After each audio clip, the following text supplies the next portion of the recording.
Yeah, it's always exciting to get first day. I'll know when the first day, I guess when it's my time to hang them up, when the first day of practice rolls around and I'm not like the kid in the candy store that's excited and anxious. And it's been a great preseason from the standpoint that they've spent a lot of time with Fletch in the weight room, conditioning, and it all comes to this culmination the first day of practice. Now I hope we can bottle a little of that energy and enthusiasm and maybe bring it out in January or February when needed.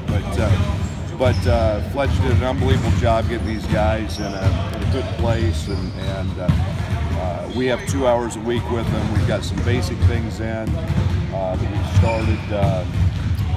So today, tomorrow, early in the week, we don't have to spend as much time teaching. We can just jump into them, and that's what the emphasis will be today. And start putting pieces of the puzzle together.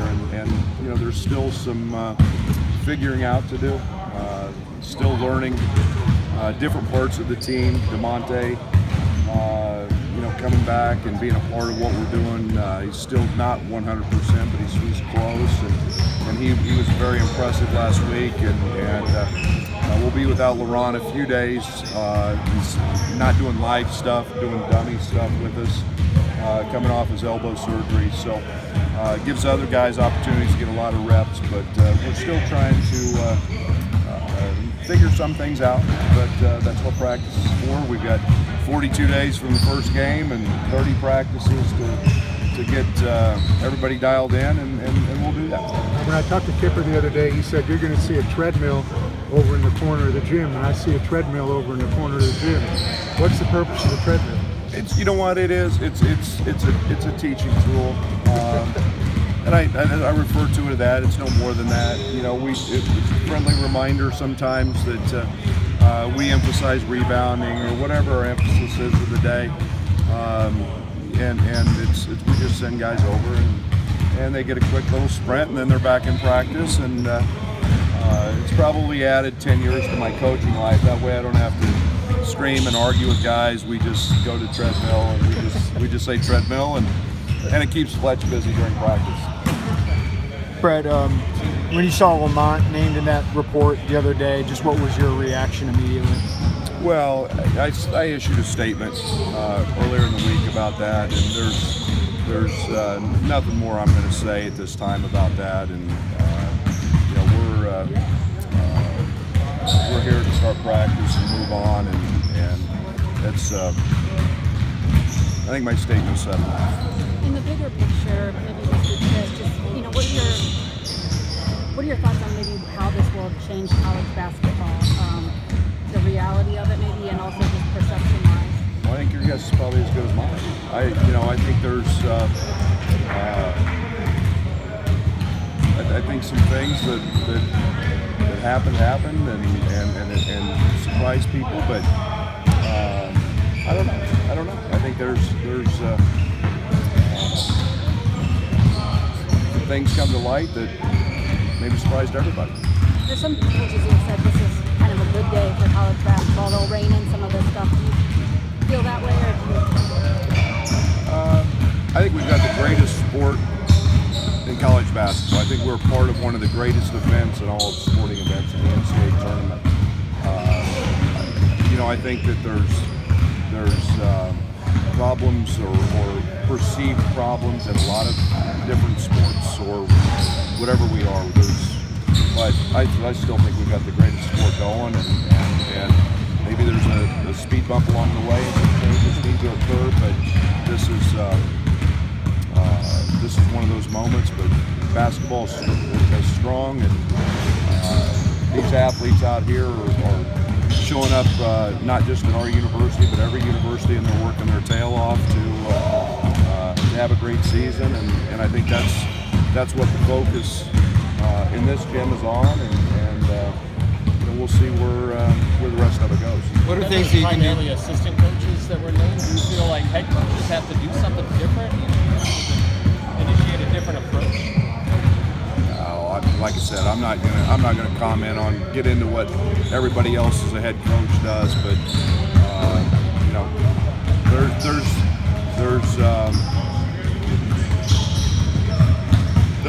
good time to maybe talk about those things. Today is about these guys. What are the things that you can do today that you haven't been able to do in the last month because it's not official practice?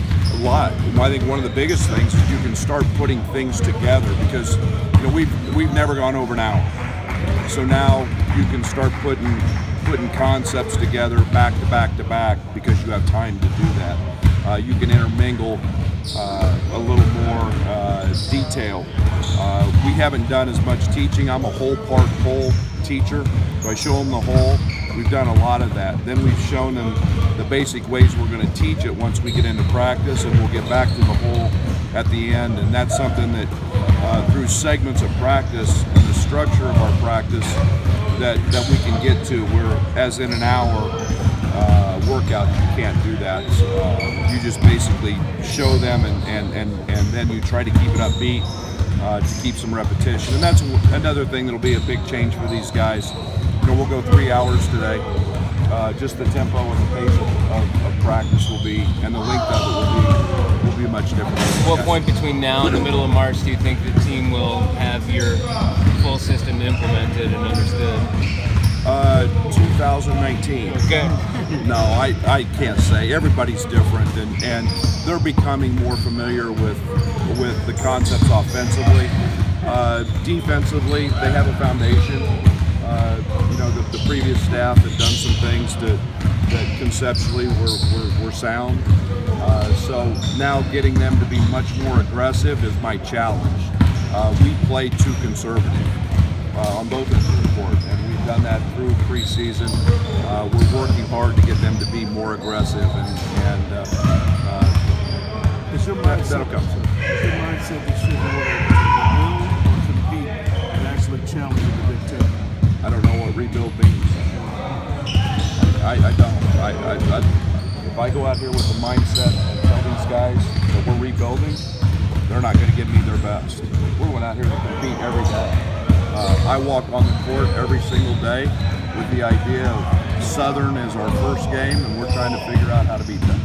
And the next game after that, and get better every day. And it's a slogan we have. We have the saying, everyday guys. We want to get better every single day. And that's what I'm going to challenge them with here at the start of practice. And it'll be the same thing every day. Let's become our best. So I've said all along, I think this can be an NCAA tournament team. We're not going into that with any different mindset. And literally when you get in that tournament, anything can happen. And so rebuild's not something, rebuild's something I'm not buying into. What have you learned from Mark Smith, about Mark Smith this summer? I got to be really careful when I talk about Mark.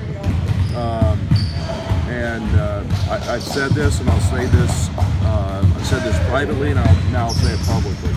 In my 30 years as a college basketball coach, from the day that young man arrived on campus to this day right now, I've never seen a young man improve more than he has.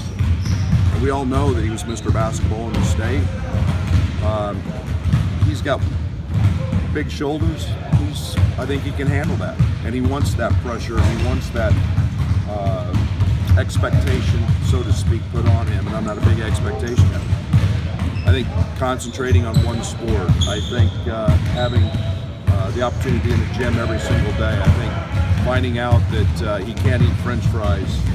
I think finding out what the weight room is. He never really truly lifted like he's lifted now. You look at his body; he's in incredible shape. It's opened up his hips more, where he's just made so many improvements. Now he's got to learn the game and learn it at the college level.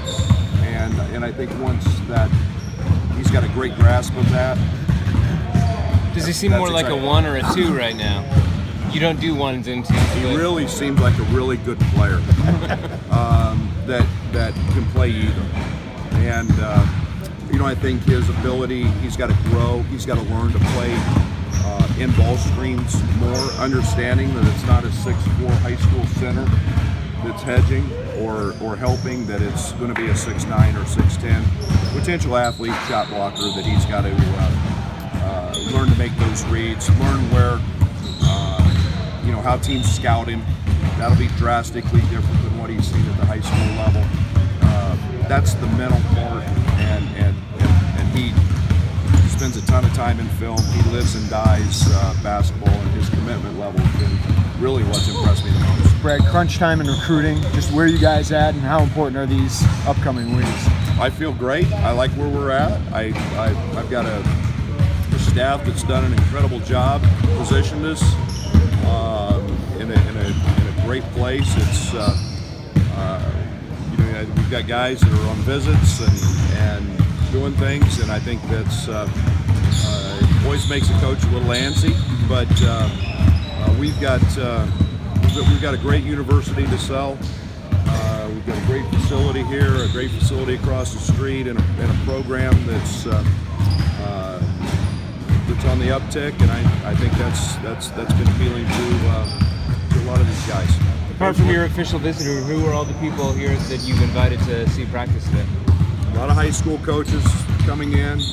My practices, so I think it's one of the great things that we do is have the ability to do as coaches is share our ideas and thoughts with other coaches and learn the game. We've got a good group here, and then obviously it's a big day at the university with the Hall of Fame.